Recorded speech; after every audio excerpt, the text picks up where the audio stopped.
যে গল্পে অশ্রু ঝরে, মধ্য দুপুর, ভয়ানক গরম, রোদ যেন মাটি ফুঁড়ে বেরিয়ে আসছে।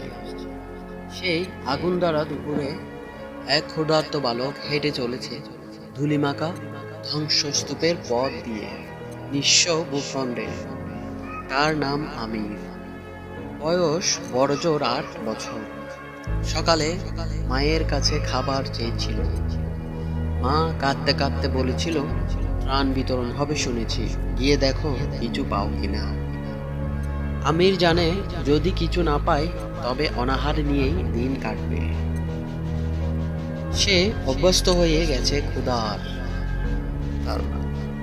ছিন্ন ভিন্ন পথ, ভাঙা ইট, গুঁড়ো মাটি সব পেরিয়ে ১২ কিলোমিটার হেঁটে পৌঁছে যায় তেল আল সুলতান নাম এক এলাকায়।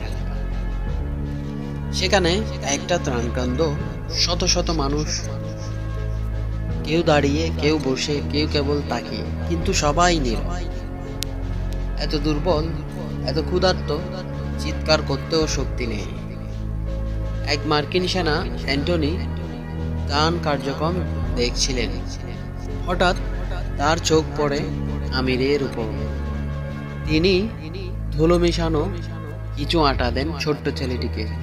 আমির সে হাত ধরে চুমু খায়, চোখে এক বিনয়, কণ্ঠে কেবল এক বাক্য, থ্যাংক ইউ।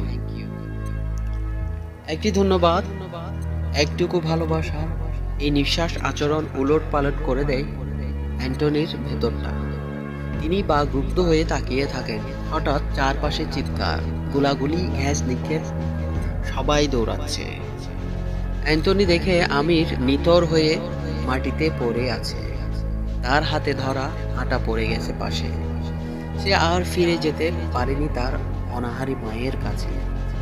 তার মা আজও জানেন না তার ছেলেটা খাবার পেয়েছিল কিনা, জানেন না তার ছেলে মরে গেছে কিনা, শুধু অপেক্ষায় দিন গুনছেন, হয়তো কাঁদছেন। অ্যান্টনি বদলে গেছেন, কিছু বলেন না, কিন্তু হঠাৎ হঠাৎ কান্নায় ভেঙে পড়েন। পরিবার ভাবে তিনি পাগল হয়ে যাচ্ছেন।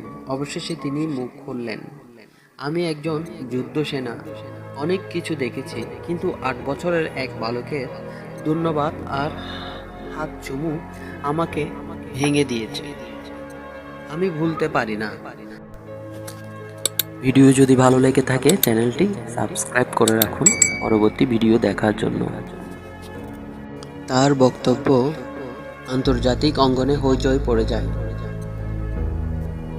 বাহিনীর বিরুদ্ধে সমালোচনার ঝড় ওঠে, কিন্তু আমির তো আর ফিরে আসবে না কখনো।